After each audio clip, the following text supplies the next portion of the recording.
ఆ రోజు ముఖ్యమంత్రి గారు ముఖం చాటేసినారు, పారిపోయారు. ఇవాళ మరి వారి ఏమైందో మళ్ళీ తెలియదు. కానీ అప్పుల విషయంలో ఈ రాష్ట్ర ప్రభుత్వం మరి ఎన్ని అప్పులు వారికి బీఆర్ఎస్ ప్రభుత్వం నుండి వచ్చినాయి, వారు ఎంత చేసినారు, ఇవన్నీ చర్చిద్దాం, దమ్ముంటే రండి అంటూ మళ్ళీ ఒకసారి పేరు తీసుకొని ముఖ్యమంత్రి గారు నిన్నగాక మొన్న సవాల్ చేశారు. సవాల్ చేస్తే సరే ముఖ్యమంత్రి గారు మేము సిద్ధంగా ఉన్నాం, మీరు ఎక్కడికి రమ్మంటారో చెప్పండి, అసెంబ్లీకి రమ్మంటారా, సెక్రటేరియట్కి రమ్మంటారా, లేదా మీ రాహుల్ గాంధీ గారు 2 లక్షల ఉద్యోగాలు ఇస్తానని చెప్పిన అశోక్ నగర్ చౌరస్తాకి రమ్మంటారా, లేదా మీరు వరంగల్లో రైతు డిక్లరేషన్ పేరిట ఇచ్చిన 34 హామీలు ఇచ్చిన వరంగల్కి రమ్మంటారా, ఎక్కడికి రమ్మంటారో చెప్పండి అంటే ముఖ్యమంత్రి గారు సవాల్ విసిరిన ముఖ్యమంత్రి గారేమో తోకముడిచి పారిపోయారు. ఆయన వైపు నుంచి స్పందన లేదు. మధ్యలో సందట్లో సడేమియా అని మరి మా జూపల్లి కృష్ణారావు గారు మంత్రి గారు ఆయన దూరాడు.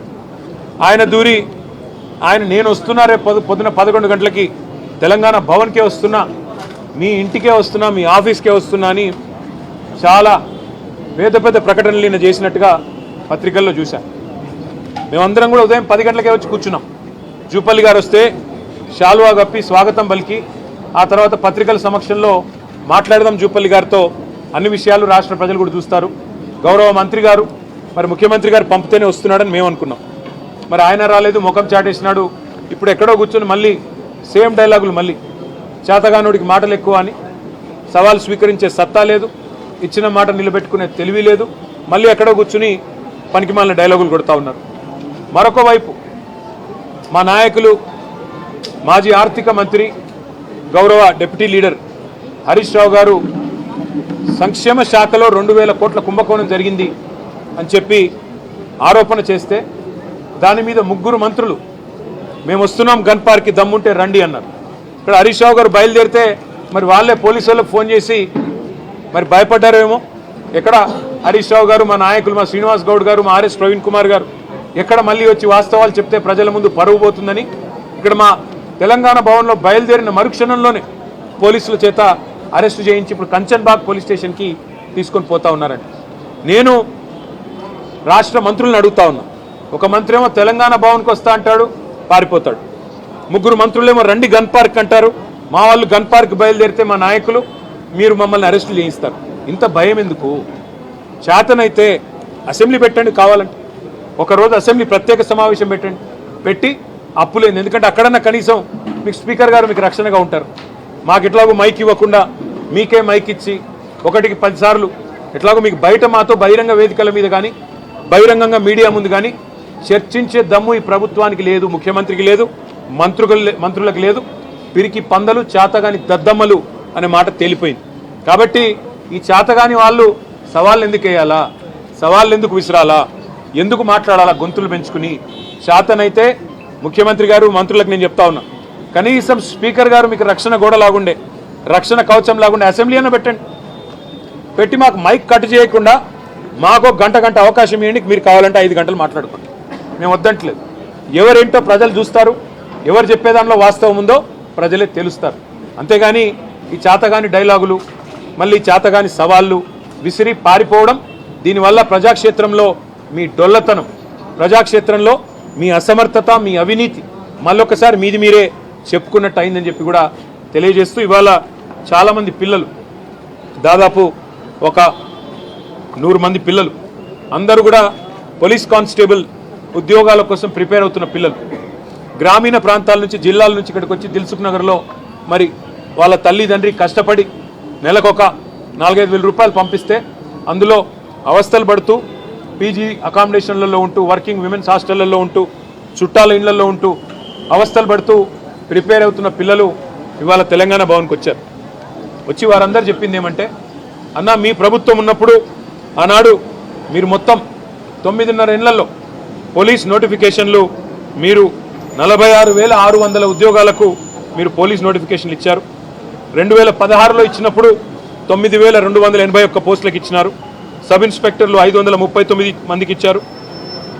అట్లాగే 2018లో మళ్ళొక నోటిఫికేషన్లో 18,428 మందికి నోటిఫికేషన్లు ఇచ్చారు. దాంతోపాటు సబ్ ఇన్స్పెక్టర్లు 1271 పోస్టులు ఇచ్చారు. మళ్ళీ 2022లో కూడా మీరు 16,614 ఉద్యోగాలకు నోటిఫికేషన్ ఇచ్చారు. సబ్ ఇన్స్పెక్టర్లు కూడా 554 మందికి ఇచ్చారు. అదే రేవంత్ రెడ్డి గారి ప్రభుత్వం మరి స్పష్టంగా వాళ్ళే చెప్పారు నోటిఫికేషన్లు ఇంకా ఎన్ని ఖాళీలు ఉన్నాయి అంటే 17,000 ఖాళీలు ఉన్నాయి అని చెప్పి వారే స్పష్టంగా లిఖితపూర్వకంగా ఆర్టీఐలో తీసుకుంటే సమాచారం కూడా ఇచ్చారు. కానీ మరి పోస్టులు పిలిచే కాడికి వచ్చేసరికి మాత్రం ఇవాళ కేవలం 5,000 ఉద్యోగాలు పిలుస్తామంటున్నారు. మేమందరం ప్రిపేర్ అవుతున్నాం, ఏజ్ రిలాక్సేషన్ కోసం ఎదురు చూస్తున్నాం. రేవంత్ రెడ్డి గారే 32 కాదు 34 ఏళ్ళు అని చెప్పి మినహాయింపిస్తాను మాట ఇచ్చారు. ఇది ఆయన ట్విట్టర్లోనే రేవంత్ రెడ్డి గారు పెట్టింది. 56,000 ఉద్యోగాలు ఇస్తానని చెప్పి 56,000 కొలువులు భర్తీకి రెడీగా ఉన్నది ప్రభుత్వం అని రేవంత్ రెడ్డి గారు, అందులో 12,000 పోలీసు ఉద్యోగాలని ఆయనే చెప్పి ఆయన ట్విట్టర్ అకౌంట్లో పోస్ట్ చేసింది కూడా తీసుకొచ్చారు. తీసుకొని రావడంతో పాటు మీరు ఇందులో చెప్పిన మాట, మేము గతంలో కూడా భర్తీ చేశాం, భవిష్యత్తులో కూడా భర్తీ చేస్తామని కేసీఆర్ గారు ఆయన గవర్నమెంట్లో ఇచ్చిన నోటిఫికేషన్లు కూడా తన ఖాతాలో వేసుకొని ముఖ్యమంత్రి గారు మభ్యపెట్టే ప్రయత్నం చేస్తూ ఉన్నారు. ప్రియాంక గాంధీ గారు స్వయంగా వచ్చి జాబ్ క్యాలెండర్ అని చెప్పి యూత్ అది డిక్లరేషన్ అని చెప్పి మా అందరికీ కూడా మాటిచ్చారు. ఉద్యోగాలు వచ్చేంత వరకు నెలకు 4,000 నిరుద్యోగ భృతి ఇస్తామన్నారు. ఏది జరగలేదన్నా కనీసం మాకు ఉద్యోగాలన్నా రావాలి అంటే 20,000 ఉద్యోగాలకు నోటిఫికేషన్లు ఇచ్చే విధంగా మీరు ప్రభుత్వాన్ని డిమాండ్ చేయండి అంటూ పిల్లలందరూ కూడా వచ్చి మరి వారు కలిశారు. వారందరు చుట్టూ తిరిగారు. ఎమ్మెల్యేలు, డిప్యూటీ సీఎం, డీజీపీని కూడా కలిశారు. కలిసి అడిగారు, అయ్యా మీరు చెప్పిన మాటే, మేము అడుగుతున్నది ఏది గొంతమ్మ కోరికలు కావు, మీరు చెప్తున్న మాట మీడియాలో స్పష్టంగా ప్రభుత్వమే ఇచ్చిన వివరాలు ఏవైతున్నాయో వాటి ఆధారంగానే మేము అడుగుతా ఉన్నాం. మీరు ఇచ్చిన యూత్ డిక్లరేషన్ ఆధారంగానే అడుగుతున్నాం. 2 లక్షల ఉద్యోగాలు మొదటి సంవత్సరంలో చేస్తా అన్నారు. సరే 2.5 సంవత్సరాలు అయిపోయింది, ఇప్పటి వరకు 12,000 ఉద్యోగాలు కూడా మీరు భర్తీ చేయలేదు. చేయకపోగా నిరుద్యోగ భృతి అన్న మాటను ఎక్కడో గంగలో ఎక్కడో ముంచేసినారు. 4,000 రూపాయలు ఒక్కొక్క నిరుద్యోగికి అన్నారు, ఒక్కరికి ఇవ్వలేదు.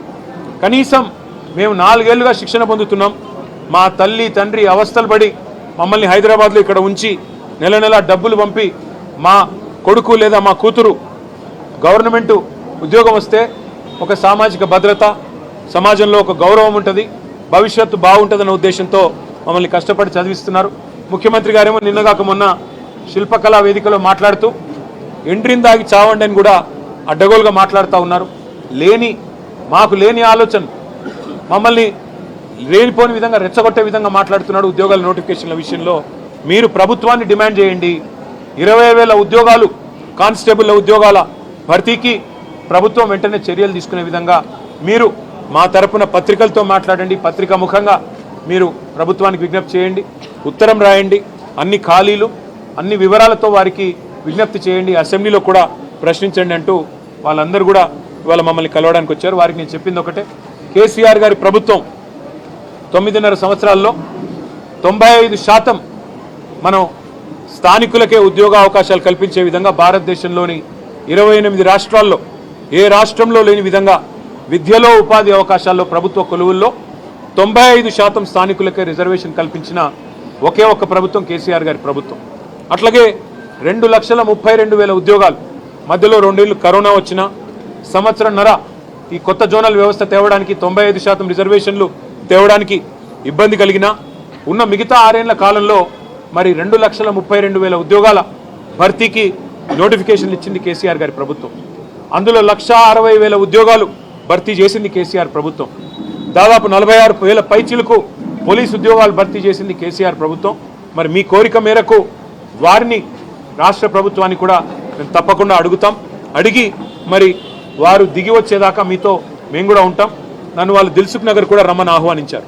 అన్న మీరు రండి, మేమందరం దిల్సుఖ్ నగర్లో ఉన్నాము, మీరు రండి అంటే తప్పకుండా తొందరలో దిల్సుఖ్ నగర్ కూడా వచ్చి మిమ్మల్ని కలుసుకుంటానని చెప్పి ఆ పిల్లలకు మాటిచ్చాను. ఇవాళ వచ్చిన 100 మంది కాదు, అక్కడ వేలాది మంది ఉన్నారు.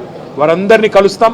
వారందరిలో కూడా ఒక ఆత్మవిశ్వాసాన్ని నింపే ప్రయత్నం, వారందరిలో కూడా ఈ రాష్ట్ర ప్రభుత్వం ఇచ్చిన దొంగ హామీలు, ఈ రాష్ట్ర ప్రభుత్వం చెప్తున్న దొంగ మాటలు, ఇవ్వని ఉద్యోగాలు ఇస్తున్నట్టుగా చేస్తున్న నటనలు, ఇవన్నీ కూడా బయట పెడతాం.